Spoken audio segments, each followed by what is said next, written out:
இவர் உதயநிதியை பற்றி தம்பி வா தலைமை இருக்கவான்னா அப்போ ஸ்டாலினை கவுத்திட்டு இவர் முதலமைச்சர் ஆகணும்னு வாழ்த்து சொல்லி வைக்கிறாருன்னா என்ன அர்த்தம்? குடும்பத்தில் அனாவசியமான குழப்பத்தை உருவாக்கி விட்டார் வைரமுத்து. ஸ்டாலின் நல்லா பார்த்துக்கோங்க, உங்கள் பையனை தலைமை இருக்கவான்ட்டார். ஆனால் பிஜேபிக்காரங்க ஐஎம் சாரி சூர்யானின்னு சொன்னதுக்கு 295 போட முடியாது. நீங்கள் ஏன்னு கேட்டிங்கன்னா மதங்களை திட்டுவது தான் தப்பு, கடவுளை திட்டுவது தான் தப்பு, ஈவராங்கிற மனிதரை திட்டுவது தப்பு கிடையாது. அதனால் பிஜேபி வீடியோவில் நீங்கள் யாரை மேலேயும் நடவடிக்கை எடுக்க முடியாது. இந்தியை படிக்க விடாமல் தடுத்தாங்க, மும்மொழி கொள்கையை ஒழிச்சாங்க. அதனால தான் தமிழ்நாட்டில் இருக்கணும் இன்னும் பெரிய பதவிக்கு வந்திருப்பான். அந்த பெரிய பதவிக்கு வராமல் கெடுத்தது இந்த கூட்டம். இவர் தண்டவாளத்தில் வெளிவராத தண்டவாளத்தில் வச்சு ஃபோட்டோவை மட்டும் எடுத்துட்டு இன்றைக்கி வர கள்ளக்குடி கொண்ட கருணாநிதி வாழ்க்கைன்னு பாட்டு பாடுறாங்க.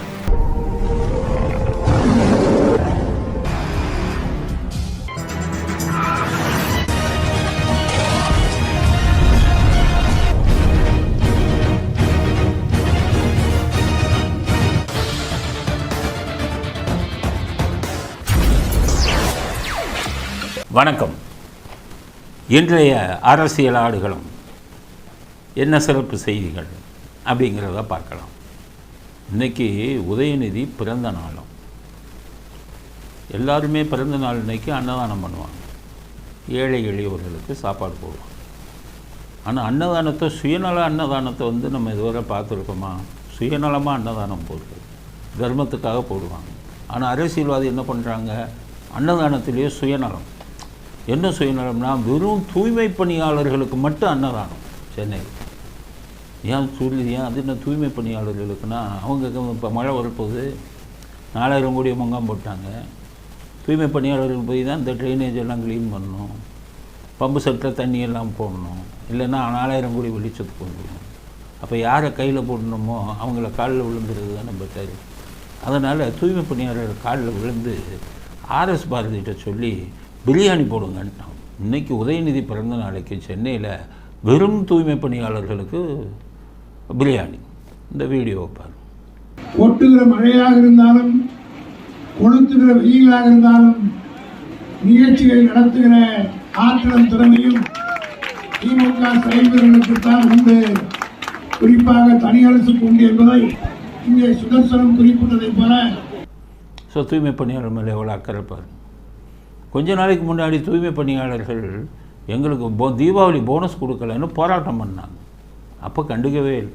திருச்சி மாநகராட்சி தூய்மை பணியாளர்கள் தீபாவளி போனஸ் வழங்க வலியுறுத்தி 15 மணி நேரம் காத்திருப்பு போராட்டம் நடத்தினர். அப்புறம் பார்த்தீங்கன்னா தூய்மை பணியாளர்கள் தனியார் இதிலிருந்து ஆளுங்களை கொண்டு வர போகிறாங்க, எங்கள் வேலை போயிடும்னு போராட்டம் பண்ணாங்க. கண்டுக்கவே இல்லை. இப்போ மழை வருதுங்கிறதுக்காக இவர் பிறந்த நாள்னு சொல்லி வெறும் பிரியாணியை தூய்மை பணியாளருக்கு மட்டும் போடுறாங்க. அங்கே வெளியில் போய் இந்த பிச்சை எடுக்கிறவங்க, சாப்பாடுக்கு இல்லாதவங்க காத்துக்கிட்டு இருக்காங்க.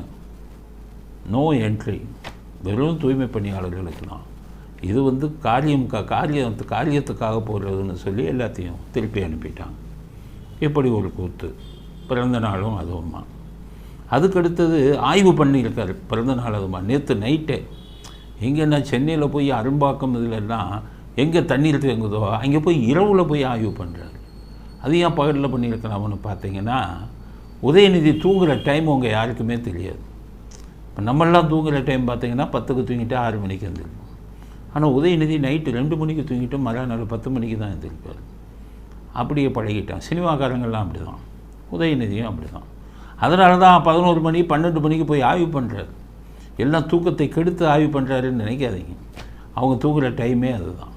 அதனால் பாவம் தூங்குகிற அதிகாரிகள்லாம் கூட்டிகிட்டு போய் இந்த வீடியோவை பாருங்கள், ரொம்ப சீரியஸாக ஆய்வு பண்ணுறாரு.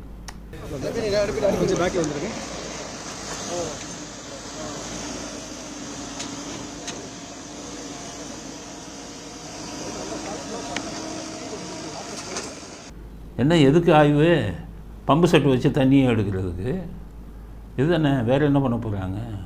பம்பு செட்டு வச்சு இவங்களை தூய்மை பணியாளர்கள் வச்சு க்ளீன், இதுதான். அதுக்கு தான் ஆய்வு பண்ணுறாரு நைட்டு ஒரு 12 மணிக்கு. அப்புறம் பார்த்திங்கன்னா காலையில் பிறந்த நாள் அப்படின்ட்டாங்க. பிறந்த நாள்னு ஒன்று நேராக கருணாநிதி சமாதிக்கு போகிறாங்க. கருணாநிதி சமாதிக்கு போகும்போது பாருங்கள், இந்த தயாநிதி மாதிரிலாம் பின்னாடி போடுறாரு. தயாநிதி மாறன் ஐடி மந்திரியாக இருந்தார், ரொம்ப சீனியர் வயசில். அவங்க மாமான்னு தான் கூப்பிடுவாங்க. அவர் பின்னாடியே ஓடுறாரு.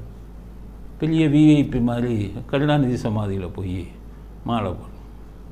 ஸோ அதுக்கு தகுதியான ஆள் தான். கருணாநிதி சமாதிக்கு இவர் மாதிரி ஆளுங்க தான் மாலை போடணும், போட்டாங்க. ஆனால் அதுக்கு மேலே என்னென்னா, சமாதியில் மலர்களால் அலங்கரித்து எழுதியிருக்காங்க.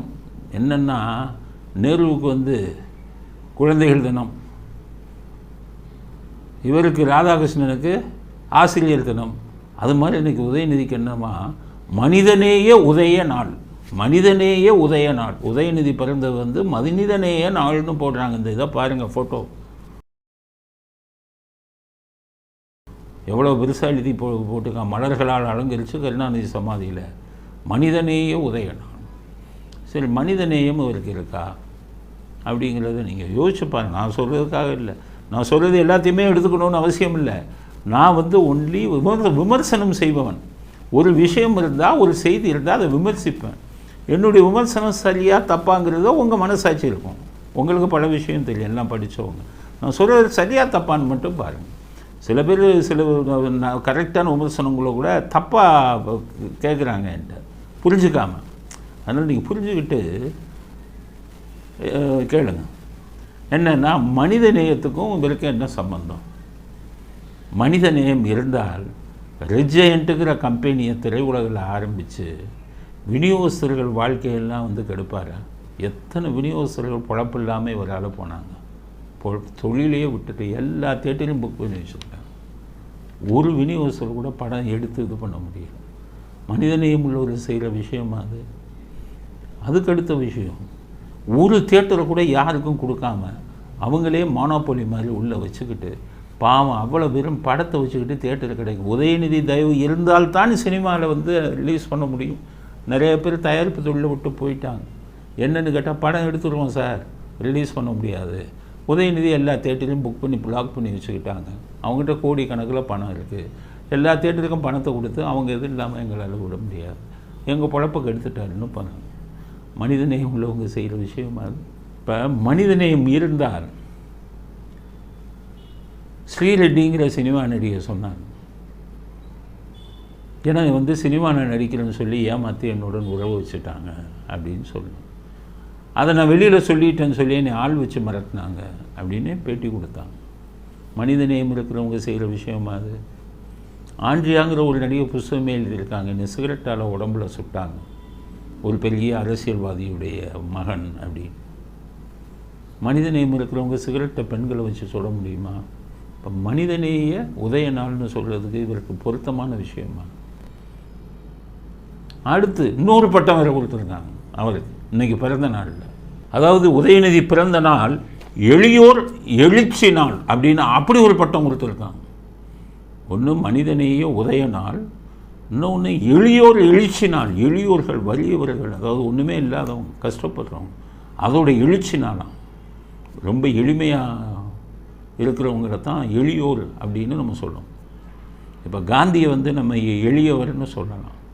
ஏன்னா அவர் பாவம் சட்டையே இல்லாமல் ஒரு வக்கீலாக இருந்தவர் வேஸ்ட்டு மட்டும் கட்டிட்டு ஒரு கம்பை ஊண்டிட்டு போனார், எளியவராக தோற்றமளித்தார். காமராஜர்லாம் பாவம் ஒரு கதல் சட்டையை போட்டு இதை போட்டு எளியவராக தோற்றமளித்தாங்க. இவர் எளியவருங்கிறாங்க. இவர் போடுற டிஷர்ட்டே 60,000 ரூபா, இவர் போடுற ஜீன்ஸ் பேண்ட்டே பல ஆயிரம். இவரை போய் நம்ம எப்படி எளியவர்னு சொல்லிக்க முடியும்? இவர் வர்ற காரு பிஎம்டபிள்யூவில் 2 கோடி 3 கோடி காரில் வர்றாரு. ஆனால் அவங்க பூரா எளியவர் அப்படிங்கிறாங்க. எளியோர் எழுச்சி நாள் அவருடைய பிறந்த நாள். அவர் இருக்கிற செனட்டா வீடெல்லாம் 100கணக்கான கோடி விலை போகும்.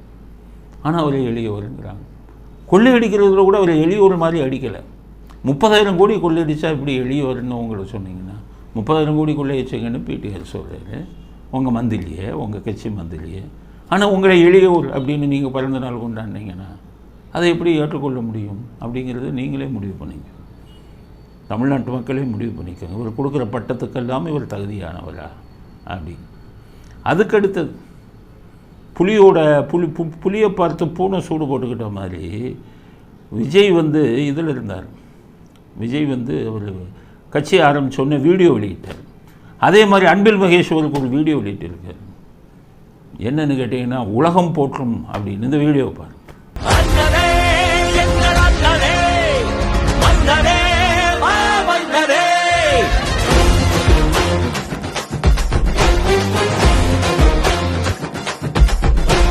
சிங்க தமிழனாய் சீறி பாய்ந்திடும் எங்கள் அண்ணன் உதயநிதியை உலக போற்றிடும். உலகம் போற்றும். உலகமே ஒரு பிறந்த நாளில் போட்டுருதான். தமிழ்நாடு பூரா காரியத்து பூரா சனாதானம்னு சொன்ன உடனே இவர் ஃபோட்டோவை போட்டு ஒவ்வொரு ஆஃபீஸ்லேயும் ஒவ்வொரு அலுவலகத்தையும் போட்டு காலில் மிதிச்சுட்டு போகிறான். இந்தியா பூரா ஒவ்வொரு வயதுலேயும் வழக்கு போட்டான். இவர் அக்யூஸ்டு, இவர் குற்றவாளி எல்லா கோர்ட்லேயுமே.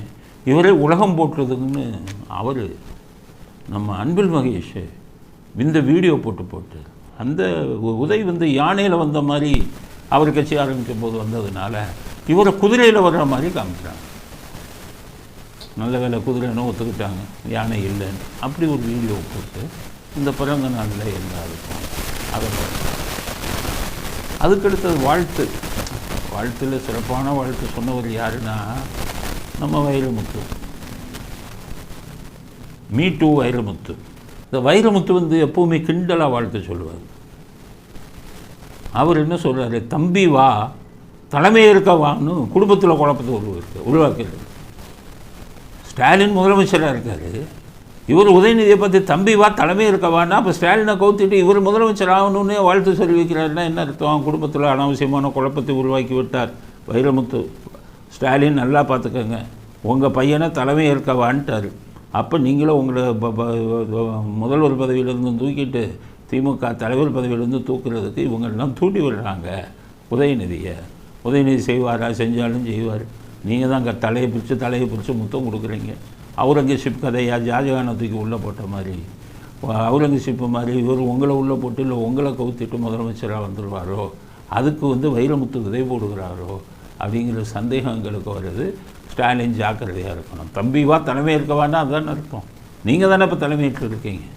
ஸோ வைரமுத்தை புரிஞ்சுக்கங்க அப்படிங்கிறது. அடுத்த வைரமுத்து எல்லாரும் பழத்துக்கு பழம், ஒவ்வொரு பழத்தை வந்து ஒப்பிடுவாங்க. ஆப்பிள் மாதிரி இனிப்பானவர் அப்படின்னு சொல்லுவாங்க, மாதுளம் பழம் போல சுவையானவர் அப்படின்லாம் சொல்லுவாங்க. நான் வைரமுத்து கவிஞர் இல்லை, அவர் என்ன உதவுற ஒப்பிடுறாருன்னா பேரிச்சம்பழம் போல மென்மையானவராம். யாராச்சும் யோசிச்சு பாருங்கள், பேரிச்சம்பழம் மென்மையாக இருக்குமா? வாழைப்பழம் சாப்பிட்டா மென்மையாக இருக்கும், திராட்சை சாப்பிட்டா மென்மையாக. பேரிச்சம்பழம் கடிச்சிங்கனாலே பல்லில் ஒட்டி. பேரிச்சம்பழம் மென்மையான பழமா? வைரமுத்து தான் படிச்சு. அப்போ ஏன் அவருக்கு இவ்வளோ பெரிய கவிஞர், இந்த கவிஞர்னு பேர் வாங்கியிருக்காரு. ஆனால் அவர் வந்து பேரிச்சம்பழம் போலன்னு எப்படி அவர் சொல்கிறாரு உதயநிதினா? அது காரணத்தோடு அவர் குத்தி காட்டுறாரு, குறும்போட. சில பேர் பேரிச்சம்பழத்தை தேனில் ஊற வச்சு சாப்பிடுவாங்க. எதுக்குன்னா ரொம்ப வீரியம் வரும். ஸோ இவர் ரொம்ப வீரியம் உள்ள வேலையெல்லாம் நிறைய செஞ்சுட்டு வந்துட்டார்ல சினிமா நடிகைகள் விஷயத்துலலாம், அதை குத்தி காட்டுறாரு வைரமுத்து.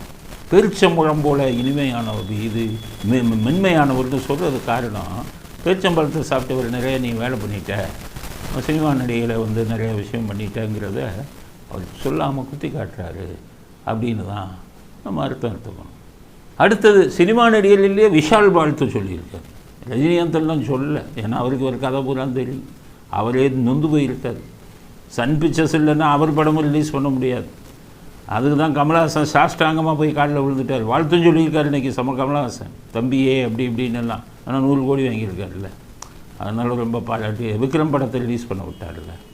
ரஜினிகாந்துக்கு ஒரு மேலே ரொம்ப கோபம், இதுவரை வாழ்த்து சொல்ல இனிமேல் சொல்ல மாட்டாருன்னு நினைக்கிறேன்.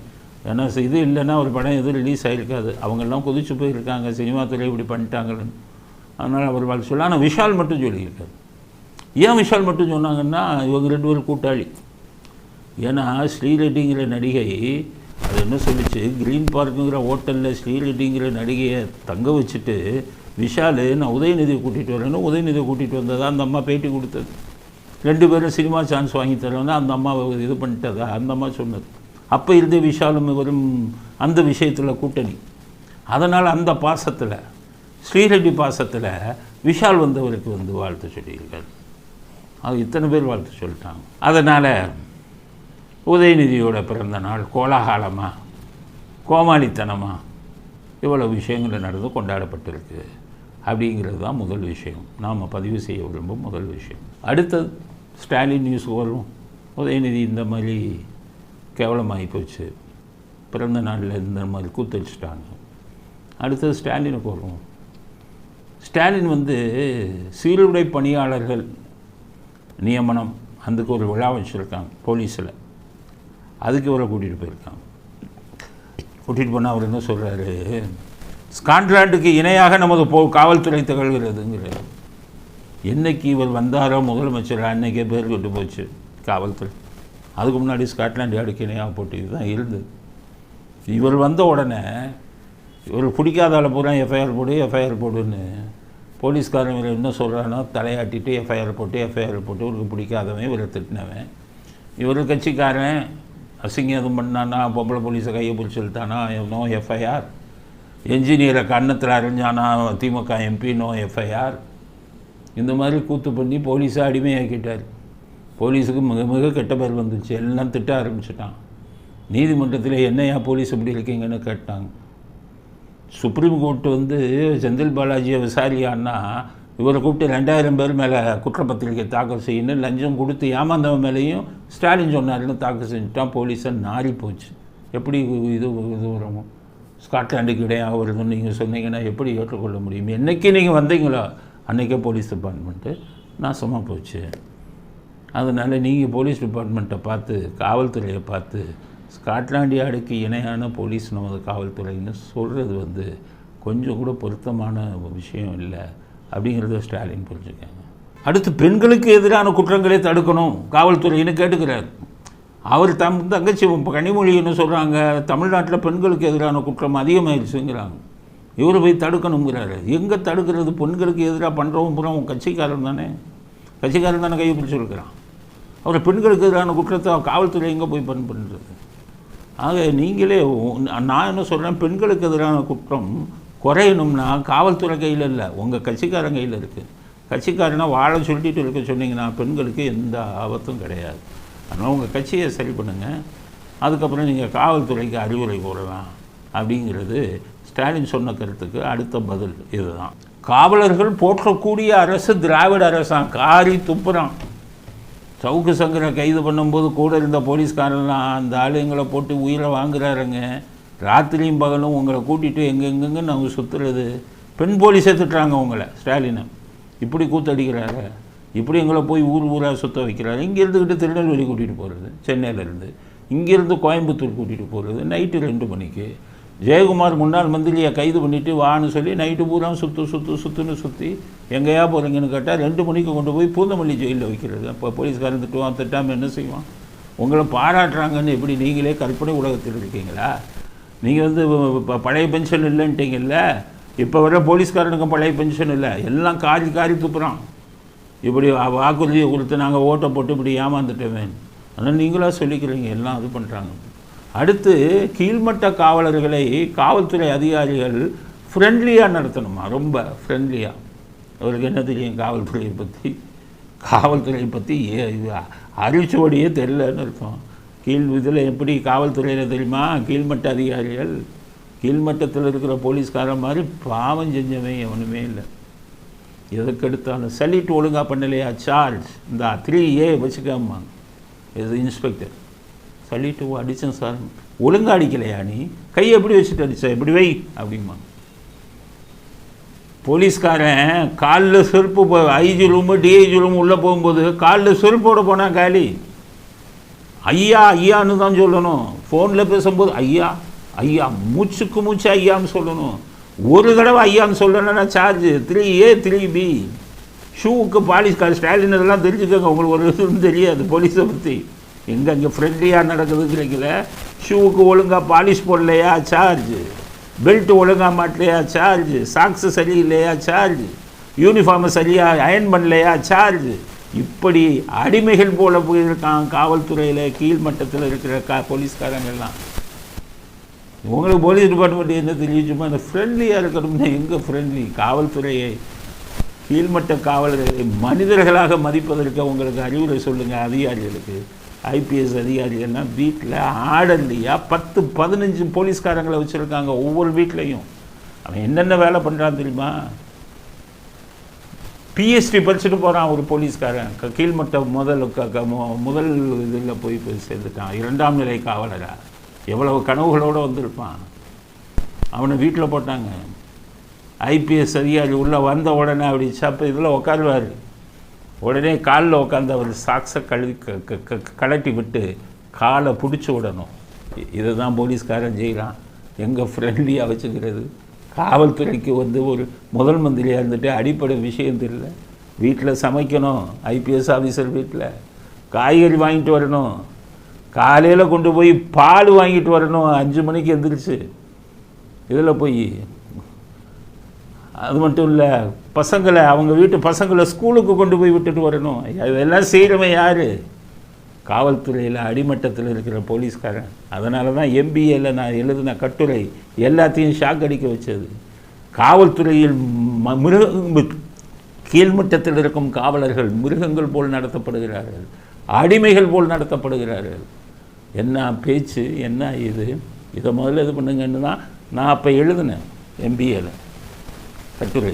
அங்கே யூனிவர்சிட்டியில் இருக்கிறவங்கெல்லாம் இது உங்கள் அதிகாரிகளுக்கு அனுப்புங்கள். நான் அதிகாரி டிஜிபிக்கு அனுப்புனேன். அடுத்த வாரம் என்ன ட்ரான்ஸ்ஃபர் பண்ணிட்டாங்க. கருணாநிதியை ஃபோன் பண்ணி கேட்டார், பத்திரிக்கையில் வந்தது.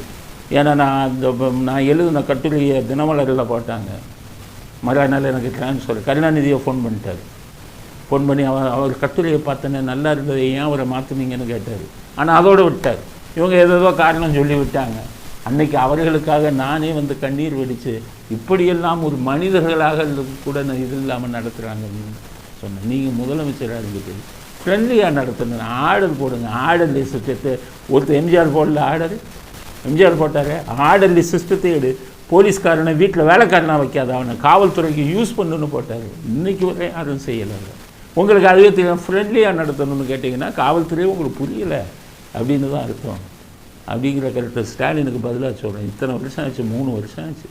அடிப்படை காவல்துறையோட விஷயமே புரியாமல் ஒரு முதலமைச்சர் நம்ம நாட்டில் இருக்காதுங்கிறது மிக மிக கேவலம். நமக்கு காவல்துறையை அவர் புரிஞ்சுக்கலாம் அப்படிங்கிற கருத்தை அடுத்த கருத்தாக பதிவு செய்யப்படும். அடுத்தது ஐ ஆம் சாரி ஐயப்பா அப்படின்னு வீடியோ போட்டாங்க. இசைவாணி இந்த ஒரு இதில் ரஞ்சித் இதில் உடனே அது இருக்காத திருமாவளவன் எப்படி நியாயப்படுத்துகிறார். அண்ணன் திருந்தலை ஒரு திருமாவளவன் எங்களெல்லாம் முதலமைச்சராகுன்னு சொன்னார். இன்னும் இவங்க செய்கிற தப்பை என்ன சொல்கிறாரு, ஐயப்பன் கோயிலில் நிறைய இது நடக்குதான், பெண்களை உள்ளே விட மாட்டேங்கிறாங்களாம், அதனால் பெண்கள் அதை இதாக சொல்லியிருக்காங்களாம். அந்த ஐயப்பன் கோயிலில் ஏன்னா ஐயப்பன் கோயிலில் நடக்கிறதெல்லாம் கண்டிக்கிறாங்க. என்ன அப்பா, இன்னும் ஜாதி வெறி பிடித்தவராகத்தானே இருக்கீங்க திருமாவளவன், எப்படி முதலமைச்சர் ஆகிறது? மனசாட்சியோட பேசுங்க. ஒரு கடவுள், அவரை நிந்திப்பது தப்பு, முடிஞ்சு போச்சு. அதை சொல்லாமல் விட்டுட்டு இந்த மாதிரி சொல்கிறாங்க. பிஜேபிக்காரங்க பார்த்தாங்க. அவங்க ஒரு பாட்டை கேளுங்க. I am sorry, sorryane. I am எங்கள் மெய்யானே. ஆன்மீகம் எங்கள் மண்ணே. உன் பொண்டாட்டி உன்னுடைய பொண்ணு. ஐஎம் சாரி சொல்லியானேன்னு போடுறாங்க. யாருக்கும் புரியாது. ஐஎம் சாரி சொல்லியானேன்னா யாருக்கு சொல்கிறாங்க? ஈவரை தான் சொல்கிறாங்க. ஈவரை என்ன சொல்லியான்னா என்ன அர்த்தம்னா அவர் குளிக்கவே மாட்டார், அதை தான் சொல்கிறாங்க. ஐஎம் சாரி சொல்லியானே அப்படின்னு பிஜேபி ஒரு பாட்டை போட்டு கிண்டல் அடித்து அவங்க ஒன்று போட்டுருக்காங்க. ஆனால் இசைவாணி மேலே நீங்கள் 295 ஏல வழக்கு போடணும். மற்ற மதங்களை திட்டுறது தப்பு, மற்ற கடவுள்களை திட்டுறது தப்பு. அதுதான் 295A. ஆனால் பிஜேபிக்காரங்க ஐஎம் சாரி சூர்யானின்னு சொன்னதுக்கு 295A போட முடியாது. நீங்கள் ஏன்னு கேட்டிங்கன்னா மதங்களை திட்டுவது தான் தப்பு, கடவுளை திட்டுவது தான் தப்பு. ஈவராங்கிற மனிதரை திட்டுவது தப்பு கிடையாது. அதனால் பிஜேபி வீடியோவில் நீங்கள் யாரு மேலேயும் நடவடிக்கை எடுக்க முடியாது. ஒழுங்காக இசைவாணி மேலே நடவடிக்கை எடுங்க. நீங்கள் எடுக்க மாட்டீங்கல்ல, அதுதான் தெரியும். தூண்டி விடுறதே நீங்கள் தான். இந்த பக்கம் ஒய்ஃப் அனுப்பி ஊராக சாமி கும்பிடுறது, இந்த பக்கம் சாமியை கிண்டல் பண்ணுறவங்கள ஊக்கப்படுத்துறது, இதுதானே உங்களுக்கு. அதனால் ஸ்டாலின் எந்த நடவடிக்கையும் எடுக்க மாட்டார். பதிலடி கொடுத்துருக்காங்க பிஜேபி. அதெல்லாம் எல்லா பேரும் வீடியோவை கேட்கட்டும் அப்படிங்கிறது தான் அடுத்த கட்ட கருத்து. அடுத்தது இந்த சினிமாவில் 3 பேர் இருக்காங்க, ட்ரையோ மூவர். இந்த வெற்றிமாறன், ரஞ்சித்து, மாரி செல்வர். அத்தனை இவங்க எடுக்கிற படத்தை பூரா எல்லாரையும் சொன்னேன். அதிமுகக்காரங்க எம்ஜிஆர் எல்லாம் கொச்சப்படுத்தி விடுபட்டார் ரஞ்சித். இதெல்லாம் ஒரு குரூப். இவங்கெல்லாம் வந்து இல்லாதையும் பொல்லாதையும் சொல்லி ஜாதி வெளியை தூண்டி விடுபவர்கள், பொய்யை சொல்பவர்கள். எல்லா கட்சிக்காரங்களையும் சொல்கிறேன், திமுகவை தவிர அவங்க 3 பேர் படத்தை புறக்கணிங்க. எல்லா மற்ற ஜாதிக்காரவங்க எல்லாத்துக்குமே சொல்கிறேன், இவங்க 3 பேர் படத்தை புறக்கணிங்க.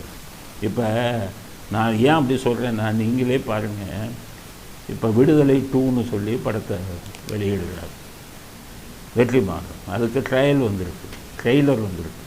அதாவது என்ன மாதிரி படிக்காத ஒருத்தன், அந்த இதை கேளுங்க முதல்ல, அந்த இந்த சவுண்டை கேளுங்க அவர் பேசுகிறது.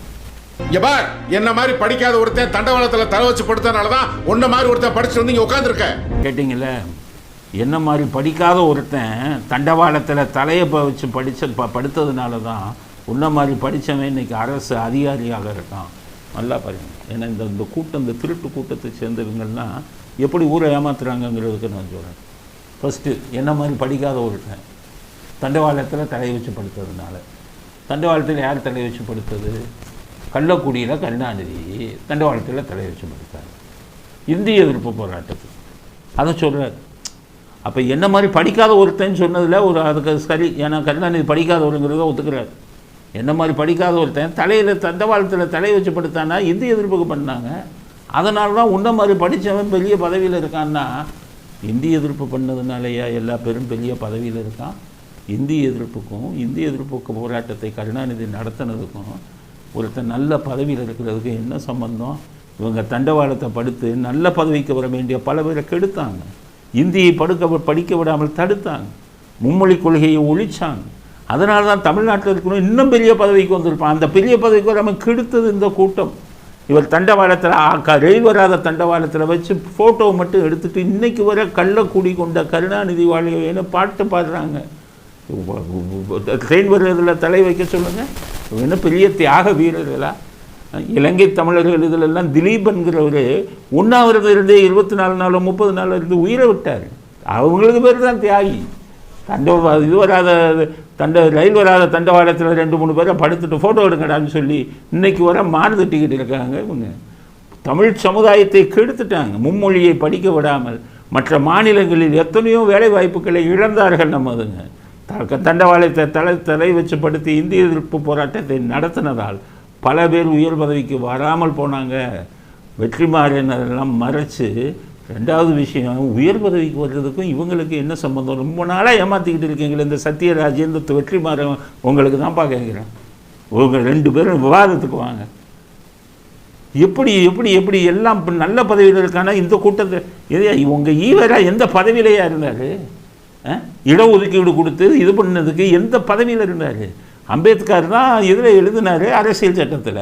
உங்கள் ஈவரா என்ன பண்ணார்? உங்கள் கருணாநிதி என்ன பண்ணார்? ஊரை ஏமாற்றிக்கிட்டு இருக்கீங்களா? நீங்கள் இருந்ததுனால தான் எல்லாருக்கும் இடஒதுக்கீடு கிடைச்சது. இது வந்ததுன்னா அம்பேத்கருக்கு அப்புறம் காமராஜர் இது பண்ணி கொடுத்தாரு. காமராஜருக்கு அப்புறம் எம்ஜிஆர் தான் 50% கொண்டு போனார். உங்கள் ஆளுங்க யார் இடஒதுக்கீடு கொடுத்தா, என்ன இது பண்ணால், எந்த பதவிக்கு போனாலும் எங்கவங்க தான் காரணம்னு இப்படி முட்டாள்தனமாக ஊர் மக்களை ஏமாற்றிக்கிட்டு இருக்கீங்களே, எவ்வளோ நாளைக்கு ஏமாற்றுவீங்க?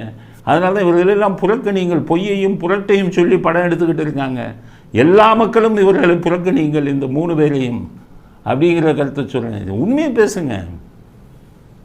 அவர் சத்யராஜ் என்னென்னமோ பேசுகிறார். தமிழ்நாடு இன்னைக்கு தலை தூக்கி இன்னைக்கு தான் அந்த 8 லட்சம் கோடி கடனை வச்சுக்கிட்டு இருக்காங்க. அவருக்கு கருணாநிதி விருதுன்னு கொடுக்குறாங்க சத்யராஜ். அது கரெக்டு.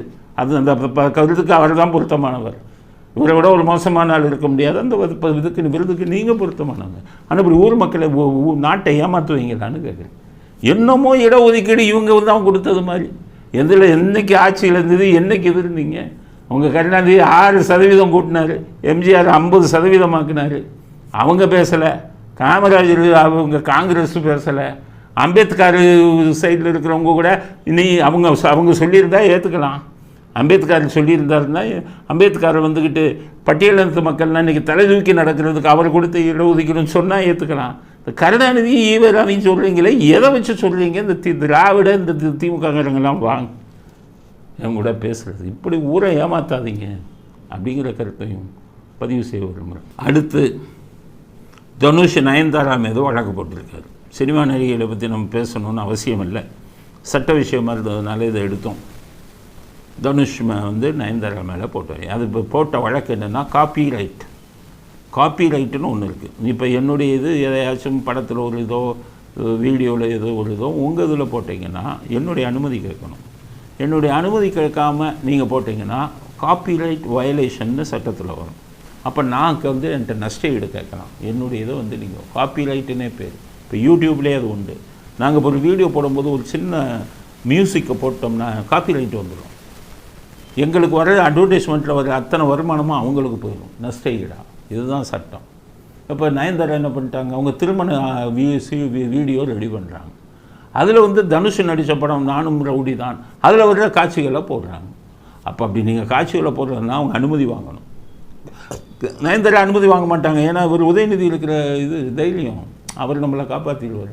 நஷ்டஈடும் கொடுக்கணும், ஏதாச்சும் கொடுக்கணும், அதுவும் இல்லை.